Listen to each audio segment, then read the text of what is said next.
Bonjour Dorothée Baude. Bonjour Thibault Lurad. Vous êtes fondatrice du cabinet de management de transition réactive exécutive qui est membre de la FNMT, la Fédération nationale du management de transition. Alors, vous avez une particularité, si j'ose dire, dans le management de transition. Vous êtes une jeune dirigeante de cabinet et c'est pourquoi il est très intéressant de vous entendre sur les perspectives de ce métier. Alors, si on prend par exemple l'horizon 2020, quelle sera, selon vous, l'activité de management de transition à cette date-là ? Le management de transition sera de plus en plus digitalisé. On parlera de management de transition 4.0.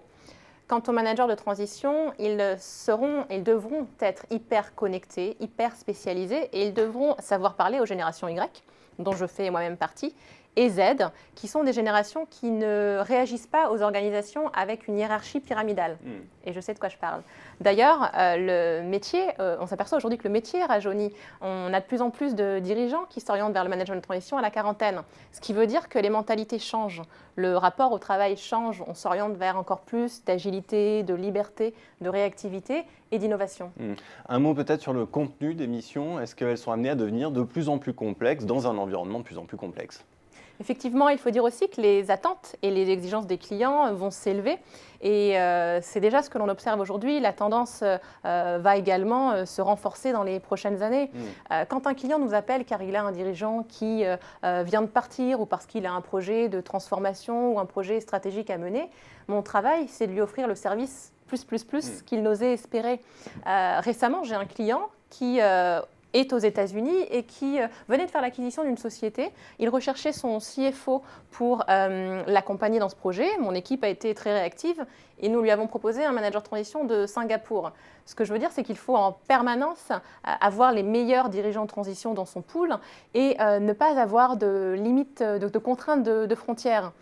Pour résumer, les clients souhaitent qu'une entreprise de management de transition soit extrêmement réactive et que nos managers soient des exécutifs disponibles immédiatement. Sur quelle fonction est-ce que la différence se fera ?